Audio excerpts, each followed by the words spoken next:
G'day, g'day, how you going? What do you know? We'll strike a light. G'day, g'day, and how you going? Just say g'day, g'day, g'day, and you'll be right.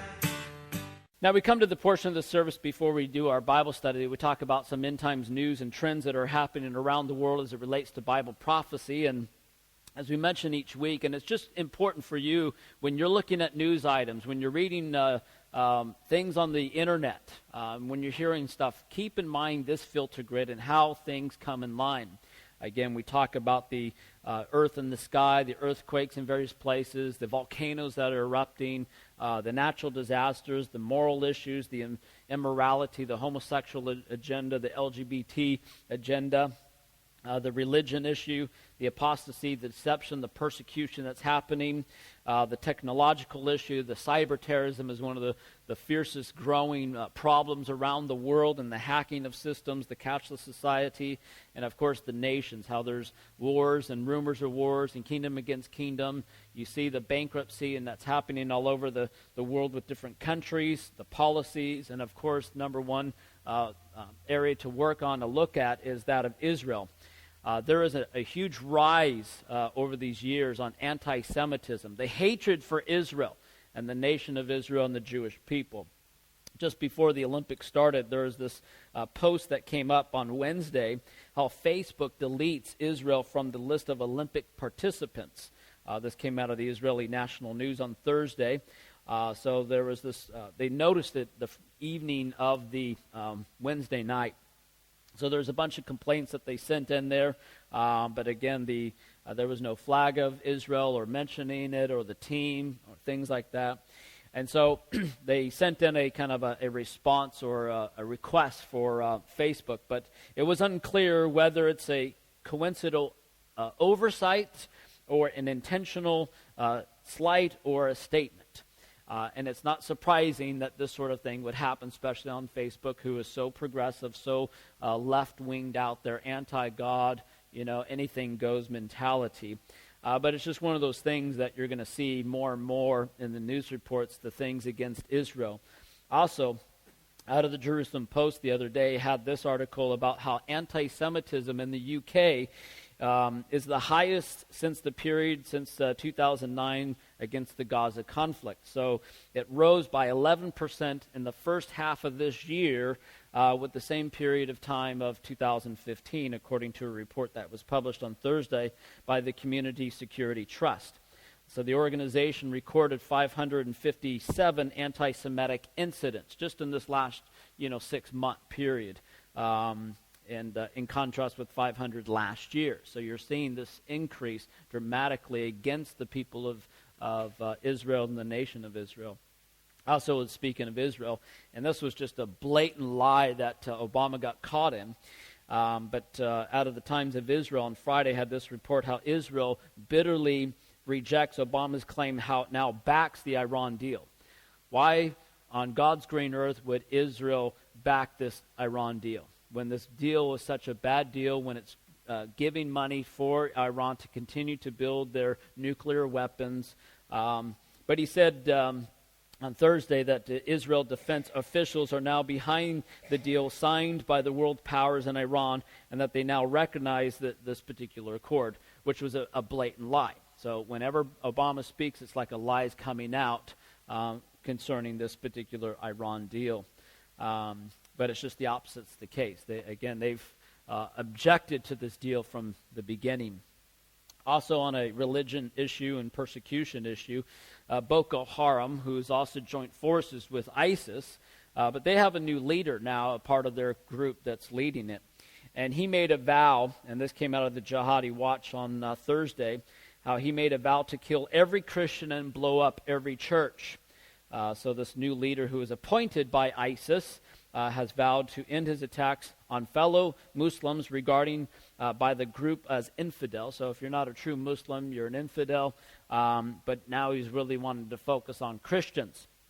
And he said he's accused the West of trying to Christianize the region and said he'll blow up every church and kill every Christian. Sounds like a peaceful religion to me. I don't know. I'm just spitballing here. But you see the agenda of Boko Haram. You see the continual attacks in that region in North Africa, just continuing the hatred of ISIS as well. And again, they're just following the cause of Allah.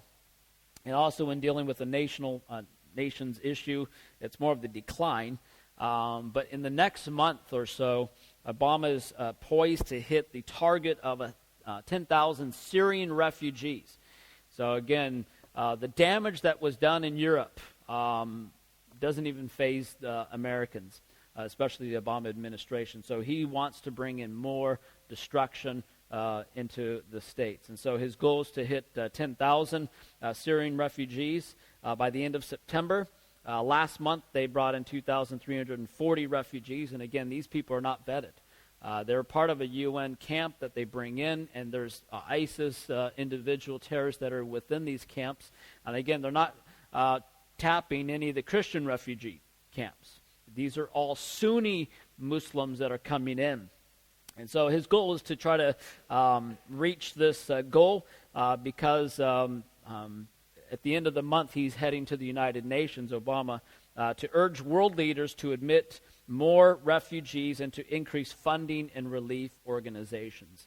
So instead of dealing with the problems in these countries, let's just bring the problems to the different countries around the world. On a corrupt issue, and again, this is just going to continue as long as these people are in power. But this report came out, and it's not surprising.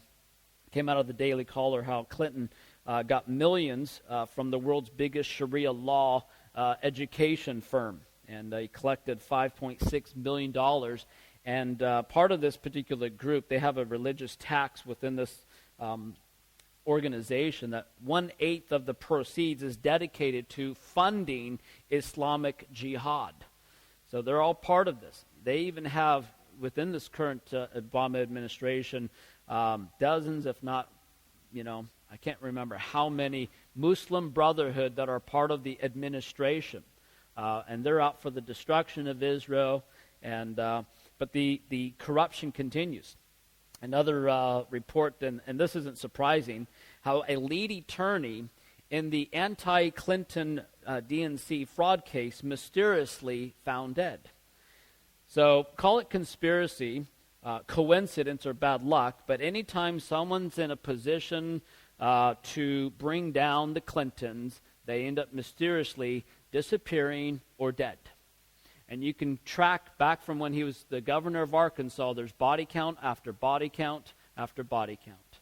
And one of the prominent ones that was brought down where he was going to bring an indictment against Bill Clinton at the time was Vince Foster. That's probably the most known name out there.